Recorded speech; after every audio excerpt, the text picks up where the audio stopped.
Hi, my name is Yin Gao and welcome to Dr. Gao's classroom. I'm a professional philosopher and I love classic Chinese poetry.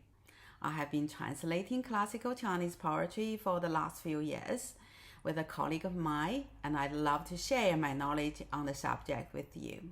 Your enjoyment is my command. So today, I'm going to talk about a contemporary of the great poet Li Bai, because I have done quite a few videos on Li Bai. So I'm going to talk about one of his rivals. The interesting thing about Li Bai and Wang Wei is that they live in exactly the same time. Both were born in the year of 701 AD and died 1 year apart, with Wang Wei in 761 and Li Bai in 762. And furthermore, they socialized in the same circle of friends, and they even shared a best friend in the great poet of Meng Haoran. So I might make a video on Meng Haoran because he was just such a character. So Li Bai and Wang Wei, they never exchanged any poems with each other. That was the common practice. I did a video on Li Bai and Du Fu, and you can see how much poems they exchange, and so is with Li Bai and Meng Haoran, and of course Wang Wei and Meng Haoran. People commonly exchange poems, sending each other poems quite often, but Li Bai and Wang Wei, no, they never send each other any poems, and they didn't even mention each other's name in their poetry. I sense a bit of rivalry here. So anyway, so today I'm just going to talk a bit about Wang Wei's life, but I'm going to do at least another 2 videos on Wang Wei because he had a huge influence in the culture of the scholar officials since the 7th and 8th century. Not only in the poetical tradition, but also in visual art such as painting and also in musical traditions. Today is going to be of his life story and his early poem, and the second for his Buddhist belief, because he was one of the Buddhist poets. He actually was known being the Buddha of poetry. The last one, I'm going to show a few of his painting and also a couple of poems that express his aesthetic views. It is quite unfortunate that none of his musical work can be found today. They probably all lost, in the long history. It's like a 15th century since Wang Wei's time. So if you're new to my channel, please check out my other videos on classical Chinese poetry, philosophy, and traditional Chinese medicine. And if you like the content of these videos, please subscribe my channel. I also offer one-to-one online lesson on these subjects. So if you're interested and if you would like to read these original classics, please contact me. I listed my email down below. So let's go back to Wang Wei. Well, Wang Wei was known today in China as the child of someone else, like 别人家的孩子. Who would make any child ashamed of his or her failure in academic performance, talent, and filial piety? Filial piety is that you need to be obedient and loving your parents. Born in an aristocratic clan, the Wangs of Taiyuan or Taiyuan Wangshi, Wang Wei received the best education of the day. He studied literature, painting, calligraphy, music, and dance from the masters. So by the age of 9, Wang Wei was already composing poetry and essays. Unfortunately, his father died soon after he turned 9, and the family lost the father's income as an official. So Wang Wei's mother had to support her family with embroidery pieces, and Wang Wei also helped by selling copied books, copied painting, and also the carved seals that he did. Even in such hardship, Wang Wei and his sibling continued their education, and Wang Wei even traveled to the capital for a study tour. So during the 3 years he spent in the capital, Wang Wei built himself a reputation as the artistic prodigy with talents in poetry, music, and painting. One of the best known poems was composed when he was merely 17. So I'm going to just read this poem in Chinese. 独在异乡为异客，每逢佳节倍思亲。遥知兄弟登高处，遍插茱萸少一人。So let me read them line by line. So 独 is alone, and 在 is in a place or at a place. 异 is like alien, and 乡 is like a town or hometown. And 为 is to be or as someone, and again it's the 异 again, alien. 客 is guest, and 每 is like a every, like a 每周 every week, or 每天 every day. And 逢 is like a meeting someone or encountering something. And 佳节 is the festival time. And 倍 is like a double. And 思 is like a thinking of something or missing something. And 亲 usually refer to family, like brothers and parents. So when you put the two lines together, it translates as alien and alone in this alien tongue. My thoughts of you intensify each festival time. So the second couplet reads, 遥知兄弟登高处. So 遥 is far away, 知 is know, and 兄弟 is brothers. 兄 is older brother, and 弟 is the younger brother. And 登 is climb, and 高处 is just a high place. 遍 is everyone here. 插 is like a tuck something, either on your clothes or on your hair. And 茱萸 is the dogwood blossom. And 少 is one less. And 一人 is one, and 人 is a person, so 一人 is one person. So when you put these two together, it can be translated as, I can see you in the distance climbing the summit, dogwood blossom tucked into your clothes. That's one brother. That is him. He's missing home because everyone's there.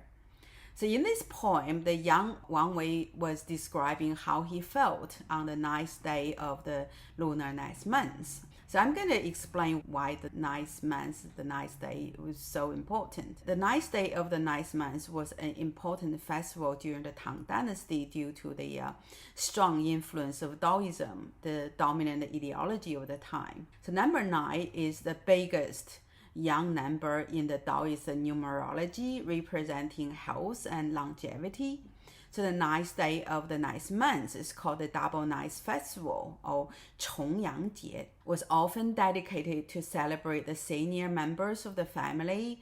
It is also the time for the family to organize a outing, go to the mountain, or drinking chrysanthemum wine, and having a Double Ninth Festival cake. Here's a picture of the cake. It is made of sticky rice, red bean in these different layers with raisins and other fruit, dried fruit. And it's very tasty. I would highly recommend you to have a taste of it if you ever travel to either Taiwan, Hong Kong, or mainland China. However, at the age of 17, Wang Wei was far away from home at the capital of Chang'an. Missed his family terribly, especially during the festival time when he would usually go out with the brothers and sisters. During this early Tang Dynasty, it was already quite common for young scholars to travel far away from home because they need to pursue a political career or travel for the civil service examination from home to the capital, like what Wang Wei was doing. And it was, this kind of long distance travel is very difficult and expensive. Sometimes they wouldn't be able to see their family for years. And in Wang Wei's case, it was 3 years. So this kind of feeling was shared by many officials and scholars. So the poem was an immediate success. It expressed the feeling shared by so many people in the simplest yet very elegant way. So Wang Wei, unlike Li Bai, who have to, find the difficult way of being recommended by highly influential political figures to get a position, Wang Wei take the most common path to achieve his political ambition, that is, to sit in the civil service examination at the capital and presenting his poetry and essays to the politically influential people. So a common practice by then for a ambitious young man was to be introduced to the influential members of the royal house or presenting their poetry and essay to them in order to obtain a recommendation. So this is called paying someone a respectful visit or 干谒. So the royal family member often had the control of who's going to pass the examination and how the candidates were ranked, which was often arranged way before the examination took place. So Wang Wei's experience in the examination is a rather illuminating case of their control and their influence. So after arriving in the capital, Wang Wei was introduced to a Prince Qi. Qi was his title.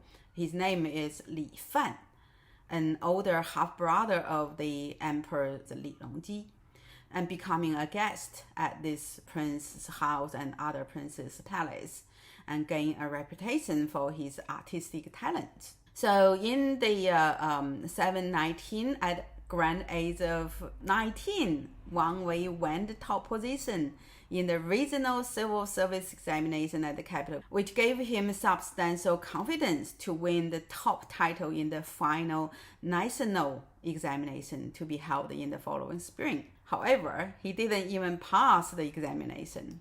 So this kind of taught him a great lesson. So in 2 years later, he sit for the exam again. And this time, he paid a lot of attention to the practice of 干谒, that is, to gain support from politically influential people. He heard that another candidate, the younger brother of the Zhang Jiuling, who was then an official in the Ministry of Rights, which is actually in charge of the National Civil Service examination. You can see how much influence Zhang Jiuling would have. And more importantly, Zhang's brother already won a support of a highly influential Princess Yu Zhen. It seems that Wang Wei has no hope for winning the top position. Prince Li Fan indicated that he might introduce Wang Wei to the princess and get her support. But the way that he would introduce Wang Wei to Princess Yu Zhen is rather humiliating, because he asked Wang Wei to disguise himself as a lowly musician and perform on a banquet for the princess. But Wang Wei agreed. On the day Wang Wei performed a piece of music he composed himself, and afterwards the princess was apparently very impressed. So Wang Wei got a chance to present his poetry and essays. As it turned out, the princess already heard of Wang Wei and read quite a few of his poems and loved it. So the princess just decided she's going to drop the other recommendation, and instead he would recommend Wang Wei for the top position for the National Civil Service examination. Of course, subsequently, Wang Wei won the top position in 721. Well, we don't know whether this story is true or not, but the story was recorded in a book in the titles called A Collection of Strange Tales, called 集异记, by someone who lived about half century later. The book was kind of like a Tang Dynasty tabloid papers, focusing on reporting and sometimes making up stories about the private life of the celebrities of the day. The story about Wang Wei is highly dubious because written up like half century later. However, the fact that a Wang Wei story was in the book means that he was some kind of celebrity, and it also showed that how popular and influential Wang Wei's poetry even during his lifetime, and this is not like enjoyed by many other poets such as Li Bai or Du Fu. So after Wang Wei passed the civil service examination, he was appointed as the deputy head of the Royal Ritual and Musical Department, or 太乐城, in the Ministry of Rights. And this is rather unusual because it was a rule that a scholar who passed the civil examination would get onto a waiting list, with the Ministry of the Personnel, or 吏部, which would appoint them when there was a vacancy. And the rule is that the scholar often have to wait up to 3 or more years for a position. So it is apparent that Wang Wei's poetry was a key contributing factor for his successful entry into the bureaucratic ranks. Also, Wang Wei married a distant cousin from his mother's side soon after his appointment. This was probably the happiest time of Wang Wei's life to be successful in both personal life and political career. Of course, Wang Wei was often invited to the banquets hosted by the emperor or the emperor's brothers, and sometimes he even traveled with the princes to their lodges outside of the capital. And here's a poem Wang Wei composed during one of these trips to a lodge of Prince Li Fan. Let me read this poem. 做客香雕满，宫瓦已漫张。见花清粉色，山月扫灯光。急翠纱窗暗，飞泉绣户凉。还将歌舞出，归路莫愁长。So let's look at the first couplet. 做客香雕满。So 做 is the seat. 客 is guest. 香 is fragrant. 雕 is the martin. And 满 is fill up. 宫 is palace. And 娃 is, it's not like a modern Chinese. 娃 means a child. In the old time, actually, 娃 means pretty girls. And 乙 is this very thin, sort of colorful silk. And 满 is curtains. And 张 is open up. When you translate it, raise, the hall is filled up with guests wearing fragrant coats of marten. The pretty palace maids pull open the colorful silk curtains. 涧花清粉色. So 涧 is a deep valley, and 花 is flowers, and 清 is 轻视, looking down on someone. So 轻 is like reduce, and 粉色. This is quite interesting. 粉色 today in modern Chinese means pink. But here, 粉 and 色 is actually two words. So 粉 is like makeup, and 色 is the face or the expression. So 粉色 here is actually face with makeup. 山月扫灯光. So 山 is a mountain, 月 is the moon, and 扫 is like 清 is a verb, so it's listen. 灯 is Latin, and 光 is light. So when you translate, it reads, the flowers in the valley are prettier than a beauty's face. The mountain moon is dimmed by the Latin. So 急翠纱窗暗. So 急 is like a piling up. There's lots of them. 翠 is the color of green, but here is actually referring to the green or the lustrous vegetation or the forest in the mountain. 纱 is the thin muslin. 窗 is a window. So 纱窗 is actually the window that pasted with the muslin screen. 暗 it's dark. And the next word is quite interesting, like 飞泉绣户凉. 飞泉 is actually flying spring, here used to represent the waterfall. And 绣户, 绣 normally refer to the embroidery, but here it's like referring to highly decorated door that with lots of carvings and it's like embroidered patterns. So 绣户 is a carved door. 凉 is cool. So when you translate this couplet, it reads, the tree's shade darkens the muslin windows, the waterfall cools the decorated doors. So next couplet is 还将歌舞出. So 还 is like a still, so there's more to come. And 将 is lead. 歌舞, 歌 is singing, and 舞 is dancing. And 出 is setting off or started something. 归 means returning home. 路 is the road or the way, and 莫 is don't, like 莫愁, don't worry, and 愁 is of course worry, and 长 is long. So when you translate these two lines, it reads, while they are still organizing more singing and dancing, no one worries that the way home is too far. That's the translation. You can see that Wang Wei is having lots of fun with the prince, and they have parties, they have singing and dancing, and of course lots of drinking. Of course, Wang Wei probably would also be playing musical instrument, composing poetry, and this is probably one of them. Wang Wei started in a very high place. He was only 21 and he was already holding an important position in a court very close to the emperor, because the Ministry of the Right was in charge of education and also in charge of all the royal rituals and sacrifices, and he would be very close to the emperor. But this early success did not ensure a successful political career.